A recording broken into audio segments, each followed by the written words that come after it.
We're going to be analyzing and reacting to the best Marvel Rivals player in the world on console. Now, it's GSR 18 or 187 TTTV, right? And what we're going to do here is also, this person is, if they're not in the top one right now, they usually are in the top 10 or so, right? Cost goes up there. A lot of these other people are up there. So this was taken a day ago. So it may have changed a bit, but this person reached rank 1 in the highest level possible competitively, and this person is amazing, absolutely insane. So let's get into it and let's look at this fight. So here we're actually spectating and we're checking out here. This is actually, unfortunately, not the beginning of the game. It's towards the end of the game, and there was nothing that they could do there as a Psylocke player.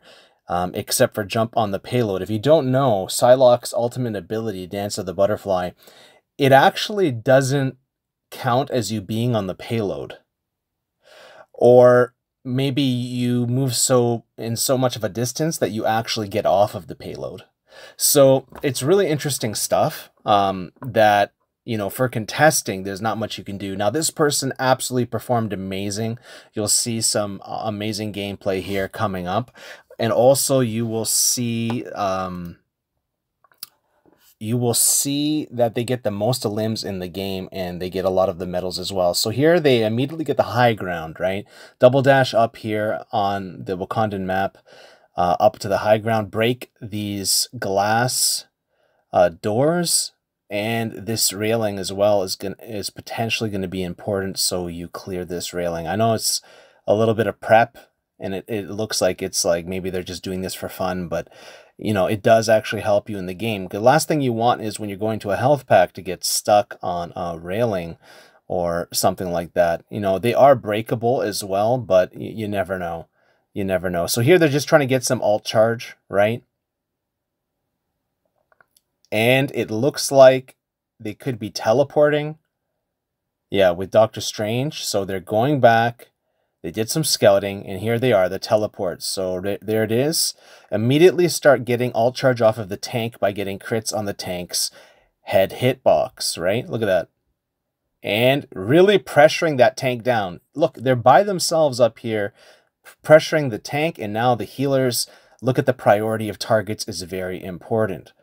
So there, you know that you can't win that fight, so you use a dash to be safe, get cover and back up. You use your second dash. Always have your cooldowns, right? So here you go in Viz, and because you realize that there are things that you can and can't do. There are things that your character can and can't do. It's better for you to stay alive and stay safe and to be prepared to fight another day. Here their health is really low, so they just get a health pack. They don't burden their healer by demanding heals. If the healer heals you, they will heal you. Probably they're not healing you at this level, especially because they're being occupied with something else. So it's just a waste of your time to complain. Here they're getting an angle. I'm not so sure about this angle, but this is pretty interesting here to be safe, to attack and defend at the same time. But at the same time, it's like, that time it took you to go there, you probably lost some alt charge, but they got it anyways. And they actually got the support, which is really, really, really good. Got some alt charge. That actually worked out better because now they have even more alt charge, right? So interestingly enough, that was that round. And I would have loved to see this from the beginning, but unfortunately the spectating mode did not provide that. It didn't allow for that. But let's see here. They're going to just stay with Psylocke, it looks like, this entire game. They don't exclusively play Psylocke, but they play Psylocke as their most used character. So they do actually have other characters that they use as well in the second and third most used slot. But Psylocke is the main, and to get to here with Psylocke is amazing. The other thing you'll notice is that there's 4 very key characters that are banned. It's Winter Soldier, it's Magic, I think it's Hela, and it was, let's just quickly see,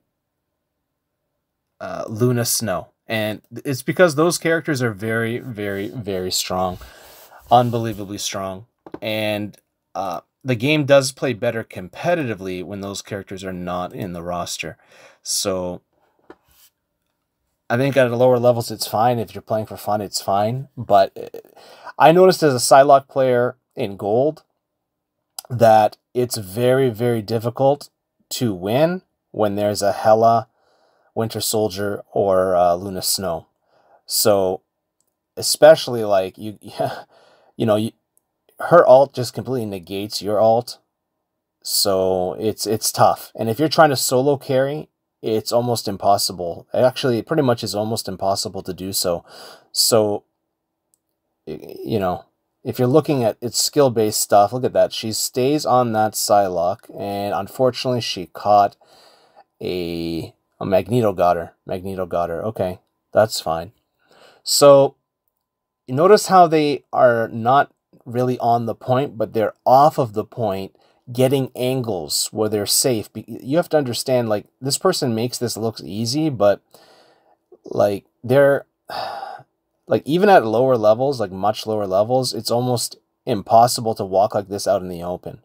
The only time that she's able to do this is, or this player is able to do this, look at that, that was amazing, is when the team is healthy, the entire team is healthy, and they're fighting together, and then they position themselves behind their tank to not get one-shot or destroyed, and they're right away hunting down the other Psylocke player.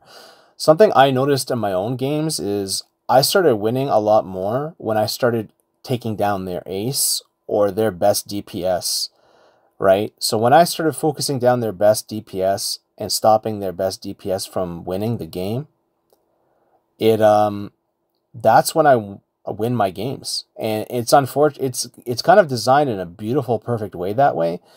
They're waiting here, that if you out DPS the other DPS, you usually win, right? But if that DPS is a tank, like for instance the spider, I think it's the spider tank, I forget what it's called, it completely hard counters Psylocke. This is unfortunate. Well, okay, a little bit of poking, but using both of, yeah, no, there's nothing you could do there. So they got found out before the team fight. This happens very frequently. This happens to me too. You have to be really careful. It's difficult because, I mean, if they're doing it at this level, I know they're doing it at even lower levels, so you got to be very careful. I know that was one mistake they made, but it is what it is. They're fighting the best players in the world as well, so it's difficult, you know? You have to really, and you can't be stagnant. See how this player is always moving, trying to get value, and there it is. That's okay. I mean, that's what I'm talking about too. Like, a lot of those support ults just negate your ult. But the good thing is that, you don't always have to kill something with that, because a lot of times you can use it to initiate, right? So basically like a dive tank almost, right? Because she becomes almost invincible. Not quite, but almost invincible during that ult. So it's an interesting thing, right? Because the end result was that they got what they needed. See? It's almost like you damage them like that with the ult, right? As long as your team is behind you, your team can go in. If they did it a little bit early, they would have lost the whole game. So that timing on that ult, even if it's not used to kill something, is so crucial and important. Meaning you need to know where your team is. You need to know where their team is. You have to know exactly what's going on, because yeah, see, it's that Rocket Raccoon is kind of tough to attack, honestly. And let's see. Ooh, are they gonna die here? They got hit with Strange's ult. Yeah, they died. They died to, okay, they died to the other, I think, Psylocke. Scar is on the other team. So luckily though, it looks like they won. So let's see, did they win? Yeah, they ended up winning. So very cool, very good stuff. It's really interesting to see how, so this player really is an amazing player. If you learned anything from them, make sure to hit the like button and subscribe to the Don't Lose to Fear YouTube channel. I have a playlist of all the Marvel Rivals battle analysis that I'm doing in an analytical videos and breakdowns so that we can all learn together. I hope you have a fantastic day, an amazing day. If not, I hope it gets better for you soon.